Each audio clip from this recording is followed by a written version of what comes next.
아이들의 발달 특징들을 가끔 문제 행동이라고 우리는 착각하는 경우들이 있습니다. 그래서 아이가 내면으로 하는 소리 따로, 부모가 아이의 행동, 말에 따라서 생각하는 것 따로, 그래서 말 그대로 동상이몽의 상황이 벌어지기도 하는데요. 음, 아이들이 자신의 어떤 힘을 발휘하고 이 성취에 따라서 자신의 자율성을 획득하는 시기들이 있습니다. 우리가 30개월 그 전의 시기를 이렇게 보는데요. 이 시기에는 아이들의 그림을 그리는, 뭐 종이접기를 하는, 레고를 하는, 뭐 몸으로 대근육으로 놀이하는 것들을 가만히 보면 했다라는 거에 초점이 되어 있어요. 그림 그리는 거 보세요. 아이가 대근육으로 그림을 그리면서 잘 그리든 못 그리든 내가 이 근육을 통해서 스케치북에 표시를 하고 표현을 했어라는 것에 잘하고 못하고가 아니라 했다라는 거에 기쁨을 느낀단 말이에요. 어디 돌에 올라가서 올라갔다가 다시 내려왔어. 했다. 그래서 확 보면서 내가 했어. 기쁨이 있는 거예요. 그 종이 접기도 잘하고 못하고가 중요한 게 아니라 접어. 그래서 내가 종이를 접어서 어떻게 비슷하게 했어라고 하는 거가 이 시기엔 중요해요. 그렇기 때문에 아이들이 어떤 행동을 반복하는 특징이 좀 있고요. 그리고 가끔은 이걸 하고 싶은데 못해서 짜증을 내죠. 우리가 가장 대표적으로 많이 만나는 상황이 내가 수없이 엘리베이터 버튼을 누르는 걸 봤어. 이제 좀 할 수 있을 것 같아. 내가 했어의 느낌을 성취할 수 있는 과제야. 라고 인식을 했어요. 그래서 엘리베이터를 탁 탔는데 아빠가 엘리베이터 버튼을 탁 눌러버려요. 그랬을 때 아이가 주저앉으면서 내가 할 건데 막 이런 것들. 그쵸? 경험해 보셨나요? 차 문을 내가 닫을 건데, 신발을 내가 신을 건데, 그래서 발버둥을 치면서 화를 낼 때, 우리는 별거 아닌 거 가지고 이렇게 짜증을 내고, 떼를 부리고, 이거는 정말 내가 기싸움을 통해서 잘 잡아야지, 이렇게 오해하시는 경우들이 있어요. 아이들은 이 영유아기 시기에 제가 지금 말씀드리는 자율성의 획득, 그리고 이제 말씀드릴 주도성의 획득, 이게 인생의 과제예요. 이 인생의 과제를 이 아이가 성취함에 따라서 나에 대한 믿음, 나에 대해서 기대할 수 있는 수준, 그리고 나를 일으키는 힘, 이 등등이 만들어지는 거예요. 이런 것들을 우리가 총 통틀어서 자존감, 예, 이렇게 표현을 하죠. 그러니까 자아가 어떻게 형성이 되는지가 이 두 가지 과제를 통해서 어느 정도 완성이 되는 겁니다. 100%는 아니지만요. 여튼 우리가 그래서 이때 아이들하고 함께 대화를 나눌 때 욕구는 읽어주시는 거예요. 네가 차문을 닫고 싶었는데, 이렇게 딱 닫을 수 있어 딱 닫으려고 했는데, 그게 안 되니까 속상하고 마음이 슬퍼. 이렇게 얘기를 해주는 거죠. 그래서 그 차문 닫는 거를 우리 찾으면 뭐 한 번 더 해볼 수 있겠지만, 택시면 그럴 수가 없겠죠. 그래서 아이에게 할 수 없는 상황일지라도 안 되는데 어떡해? 이렇게 얘기하는 게 아니라, 네가 이런 걸 하려고 했는데, 그게 안 돼. 다음번에는 꼭 차문을 닫아보자. 라고 표현을 해주시는 게 맞고요. 아이에게 어떤 행동을 잘 보신 다음에, 이 아이가 대근육을 사용을 하여서 어떤 활동을 익혀서 이걸 반복해 nem으로써 이 했다라는 성취감을 이뤄내고 싶구나. 라는 포인트를 관찰하실 필요가 있어요. 무슨 이야기냐면, 아이가 예를 들어서, 대근육을 이용을 해서 내가 멀리 던져요. 그래서 내가 힘을 주었을 때 손에 있던 물체가 저기 멀리 떨어지는 것에 했다가 이루어지는 거예요. 근데 얘가 그 이제 던지는 방향이 우리 집에 있는 거실 유리창을 향해서 던지는 거예요. 그래서 우리가 볼 땐 위험해요. 그래서 훈육을 해야 되기 때문에 아이에게 던지지 마. 하지 마, 하지 말라고 했어. 이렇게 이야기를 하면 아이는 지금 내가 그 과제를 수행하는 중인데 엄마는 이걸 내가 못하게 해 라고 해서 막 떼를 부리고 이 짜증은 굉장히 강하거든요. 그럼 어떻게 해야 될까요? 이걸 대근육을 사용해서 이 했다를 성취하고 싶은 어떤 활동은 내가 알겠어. 그러면 얘가 안전한 공간에서 이동을 하여서, 예를 들어, 그 던지는 공을 딱딱한 공이 아니라, 뭐 종이 있잖아요. 뭐 뭉쳐가지고, 유리창에 던지든, 어디 던지든, 그쵸? 그래서 아이에게, 사람에게 던지지 않고 이 공간에서 던지자라고 해서 안전한 도구로 이 아이의 활동을 돕는 것 또한 이 아이와 대화가 순환되는 행동의 패턴이겠죠. 그래서 이 아이들 자율성 살펴보셨는데요. 주도성으로 가면 아까 예고 드린 그 주도성이 아이들 이제 한 4, 7세 무렵 나오거든요. 이제 30개월 지나가면 아이들 요 4, 7세 요때 굉장히 세심한 부분에 있어서 아이들이 이전과 달라집니다. 세심한 부분에 있어서 굉장히 신경을 쓰게 되는 거예요.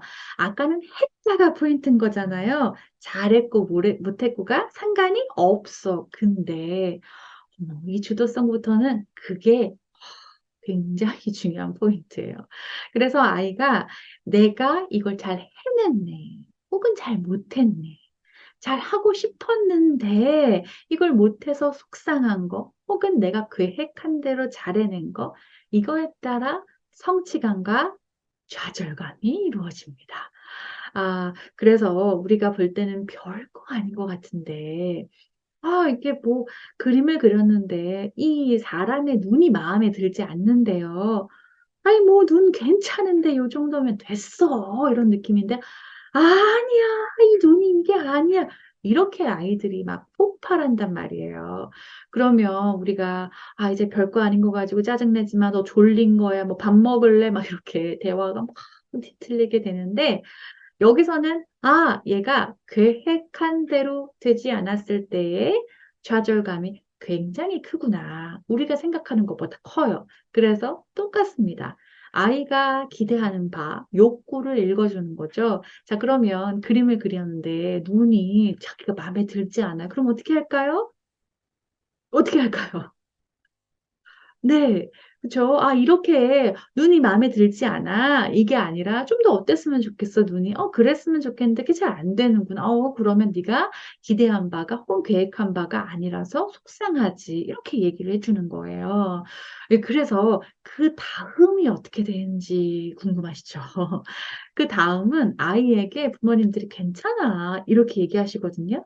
그게 아니라 아이들은 이 실패하고 좌절한 감정을 일단 인정받고 수용받고, 내가 속상하고 좌절해도 되는구나를 느껴봐야 돼요. 그러니까 이런 거예요.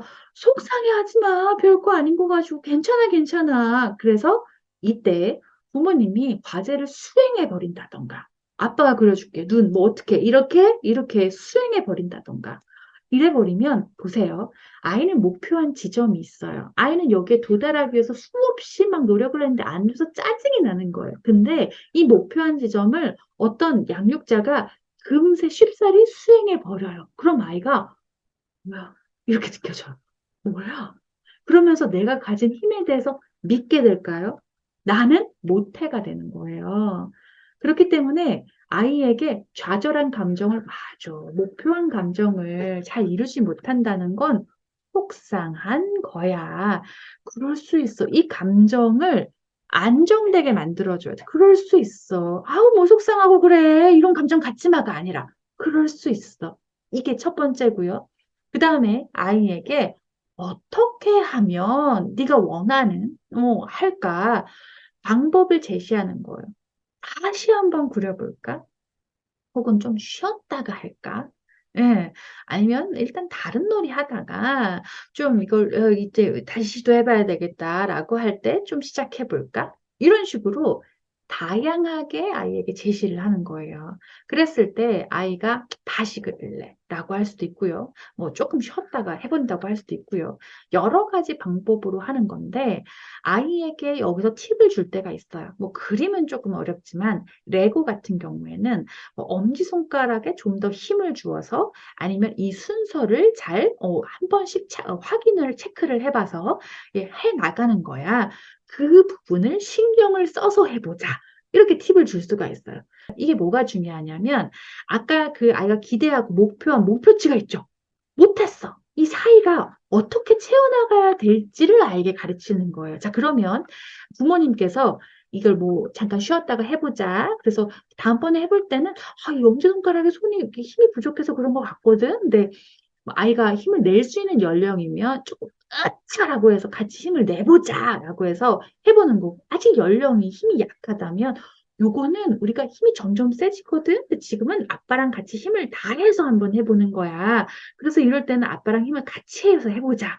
라고 알려주는 거예요. 그러면 아이가, 내가 이런 거에 주의를 기울이면 이 부분에는 이 도움을 요청을 하면 이 기대에 도달할 수 있구나에 굉장히 세밀한 어떤 계획이 또 생기는 거예요. 그러면 난 할 수 없어가 아니라 정리가 되는 거죠. 아, 이런 힘을 길러야, 여기에 주의를 집중해야 할 수 있구나로 완성이 되는 거예요. 정리가 좀 되시나요? 그래서 주도성에 있어서는 아이가 계획했을 때, 실패했을 때는 이렇게 하는 거예요. 실패했을 때는. 그런데 성공했을 때도 굉장히 우리가 피드백에 있어서 한번 검토해 볼 필요가 있어요. 아이는 기대하고 목표하는 치가 있다고 했습니다. 높을 수도 있고 낮을 수도 있어요. 어떤 영역에선 좀 자신이 있어요. 경험치가 많거든요. 또 어떤 부분에선 그렇지 않을 수가 있죠. 근데 아이들이 이 칭찬의 피드백, 성취감에 있어서 공감의 피드백을 너무 결과론적으로 하다 보면 자칫 아이가 완벽주의형 아이가 될 수가 있습니다. 이런 거예요. 우리가 아이가 레고를 혼자 계획한 대로 완성을 했어요. 그러면 우리가 칭찬을 하겠죠. 이런 칭찬 들어보실까요? 와, 잘했다. 대단한데? 엄청나. 와, 천재 아니야? 이런 것들. 응. 최고, 최고. 이런 것들. 이런 것들이 사실 독이 되는 칭찬이라는 걸 좀 들어보셨나요? 아이들은 이 과정 속에서 칭찬을 얹어주는 게 훨씬 더 도움이 됩니다. 왜냐하면 아까 훌륭해, 최고야, 천재야 할 때는 거의 뭐 최상위의 상태인 거잖아요. 물론 기분 좋죠. 하지만 간혹 내가 경험치가 부족한 활동에 있어서는 나 저만큼 도달을 못할 것 같은데 이런 느낌이 들어요. 예, 그러면 아이가, 나 그 최상급의 어떤 칭찬을 못 받을 것 같은데, 그럼 아이가 계획을 하지 않아요. 음. 혹은 아이가 그 좌절한 상태에서 아까 우리가 다시 회복하여 시도해 보는 거잖아요. 시도하려고 하지 않아요. 내가 다시 해도 그 최고의 상태로 가지 않을 거라고 생각을 하거든요. 그렇기 때문에 우리는 칭찬을 과정에 초점을 맞춰서 해야 됩니다. 와, 레고를 차근차근 번호대로 끝까지 해봤구나.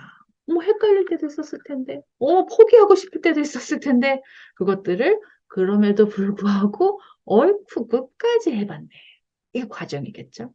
뭐 그림을 그렸다면 다양한 색깔을 이용을 해서 그려봤구나. 그림을 그렸는데 아이들은 이제 어떤 그림이야? 라고 하면 이 주도성의 시기의 아이들은요, 그 그림을 굉장히 꼼꼼하게 설명을 합니다. 그래서 어떨 때는 점도 의미가 있어요. 그래서 이 점은 벌떼야. 그래서 벌떼였어? 점이 아무것도 아닌 것 같아 보였는데 다 계획이 있어요, 얘네들은. 재밌죠? 그래서 아이에게 그림을 그릴 때도 별거 아닌 것 같은데 들어보니 굉장히 풍성한 이야기가 들어있는 거예요. 그럼 과정에 초점을 맞춰서, 와, 이야기가 다양하게 재미있게 들어있다. 경험이 생생하게 느껴져. 오, 이런 게 과정인 거예요. 아시겠나요? 집중해서 혹은 공을 들여서 애를 써서 이런 것들. 그러면 아이가 이 과정에 있어서 내가 했던 그런 신경을 기울이는 거 해보려고 하는 거에 초점이 되어다 보니까 다음번에 어떤 과제에 있어서도 그 과정을 아이는 설명을 하겠죠. 내가 애를 써도 안 돼. 내가 그걸 주의를 기울여도 안 돼. 다시 실패해서 다시 시도해도 이게 안 돼. 이렇게 표현을 하겠죠. 그러면 아이는 자신의 능력 자체를 고정화되지 않고 이 과정에서 속상함을 토로하게 됩니다. 그럼 우리가 그 과정을 다시 한번 살펴봐 주면 되는 거고요. 음. 이 주도성의 시기, 자율성의 시기, 통째로 아까 제가 자아를 형성하는 시기라고 했죠. 그래서 나에 대해서 세상을 살아갈 때 이제 이 시기를 지나서 조금씩 독립하는 시기가 오거든요. 이제 부모로부터 이걸 좀, 내가 배워나가고, 내가 좀 할 수 있는 것들이 있어. 그리고 내가 나를 좀 믿어. 실패할 때도 있지. 실수할 때도 있어. 하지만, 내가 이거 반복한다거나, 내가 이런 힘을 기울이거나, 내가 회복하여 이렇게 할 수 있는 힘도 있어. 나는 그 경험을 가지고 있어. 라고 하는 친구는 독립이 좀 더 건강할 것 같아요. 그래서 이 우리 아이와 대화 속에서 이 주도성과 자율성의 발달에 있어서 우리가 착각하는 건 있지 않은지, 혹은 어떤 피드백 자체가 조금은 수정될 필요가 있는지 한번 체크해 보셨으면 좋겠습니다. 더불어서 아이들 자율성과 주도성에 있어서 우리가 좀 견디는 힘도 필요하거든요. 기다려주는 힘이 필요해요. 막 아이가 힘들어하면 막 도와주고 싶거든요. 자율성에 있어서 좀 아이들 좀 기다려주면서 느긋하게 그 행동을 반복할 수 있도록 도와줘야 되거든요. 사실 자율성의 시기의 아이들 어떤 그 놀이를 한참 익히고 이제 내가 할 수 있는 거 됐어 라고 해서 좀 지루해지면 다른 또 영역으로 넘어가거든요. 그래서 아이의 어떤 놀이나 행동 자체가 이제 그 심리를 이해하셨으면 좀 견디거나 지지하거나, 아이고, 저 아이가 지금 실패의 경험을 온전히 온몸으로 지금 완전히 느끼고 있는 중이네. 그 실패의 감각을 내가 안전하게 가르쳐 줘야지. 혹은, 저기서 약간 어떤 힘을 기울여야 되는지를 지금 헤매고 있구나. 그 부분을 좀 감정을 가라앉히고 알려줘야지. 이렇게 조금 보실 수 있지 않을까 싶은데요. 자, 이 영상이 도움이 되셨으면 좋겠습니다.